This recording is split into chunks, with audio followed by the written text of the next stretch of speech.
This cop, Drew, from the San Jose Police Department, tried to frickin' put me on a 5150 and auction off my GMC Sierra 1500 V8 truck while I was in a mental hospital.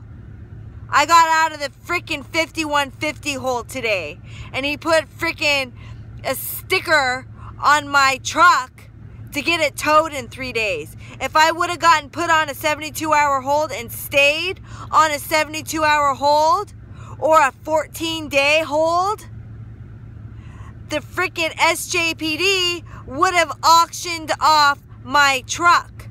That's what this cop just tried to do to me today.